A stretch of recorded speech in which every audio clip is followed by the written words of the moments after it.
je vais me prêter un exercice aujourd'hui pour lequel je suis peu habitué puisque je suis sur une plage qui s'appelle l'Almanar, qui est un spot très très connu pour les véliplanchistes et les kitesurfers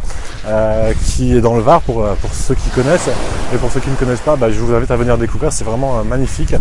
C'est un exercice que je suis pas habitué à faire parce qu'il y a plein de monde et du coup parler devant plein de monde c'est toujours assez bizarre, mais c'est pas grave. Allez, sur ce je vais commencer. Je voulais faire cette vidéo parce que on est le 30 janvier, il fait un temps magnifique, mais malgré tout on est le 30 janvier, donc l'avant-dernier jour de l'année.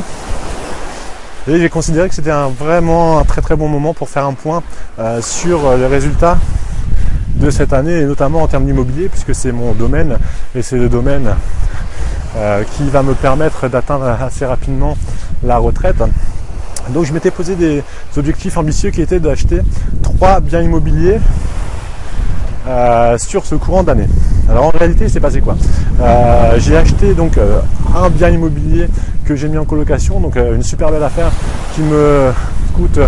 600 € de remboursement de mensualité et qui me rapporte 1200 €, donc ça c'est vraiment une très belle affaire. J'ai signé un compromis sur un deuxième bien dans le même esprit qui va me permettre de faire 4 chambres, mais les services administratifs n'aidant pas forcément toujours en France les investisseurs, ça a pris beaucoup de temps et donc j'ai signé le compromis. J'ai une banque qui me suit, mais je n'ai pas encore pu signer l'acte authentique de ce fait. Et donc je considère que c'est quand même un succès parce que c'est pas ma faute et que la banque me suit, donc ça va se faire en début d'année. Pour la troisième affaire que je voulais absolument faire, c'est plus un semi-succès là, parce que j'ai trouvé un bien qui me plaît vraiment, qui est très intéressant. J'ai trouvé un accord avec le propriétaire, donc l'offre a été acceptée, donc ça c'est quand même très intéressant. Par contre j'ai vraiment eu beaucoup de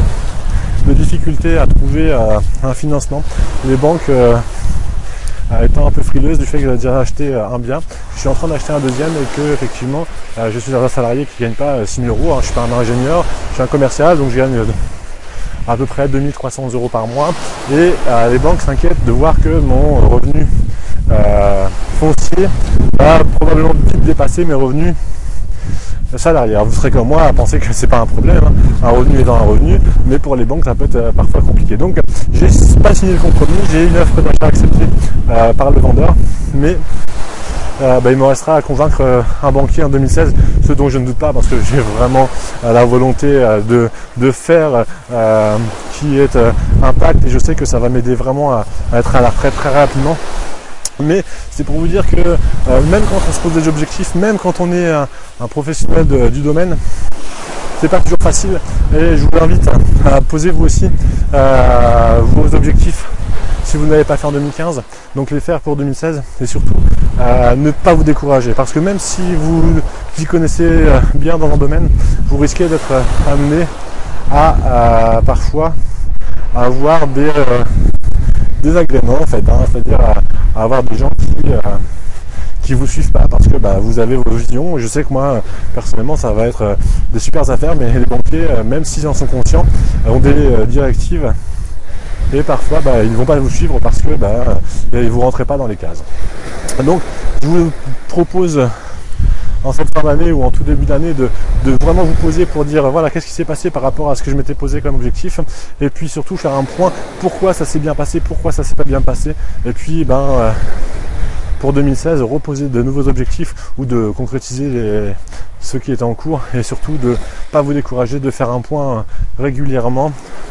de les réadapter si vos objectifs n'étaient pas forcément les bons, mais surtout je vous dis ne vous découragez pas, ça va toujours finir par payer à un moment ou à un autre. Voilà, écoutez, je vous partage un petit peu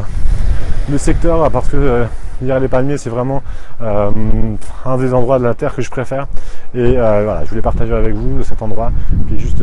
magnifique. Je vous invite à venir passer quelques jours si vous aimez la mer, c'est vraiment très beau. Écoutez, je vous propose de partager ces moments magiques de nature avec vos connaissances en partageant sur les réseaux sociaux. N'hésitez pas à faire un commentaire et à vous dire si vous avez pu atteindre vos objectifs, si vous étiez posé des objectifs, et si vous avez pu faire un point positif ou négatif de vos ambitions 2015. Je vous souhaite une bonne fin de journée, c'était William du blog L'Immobilier Facile.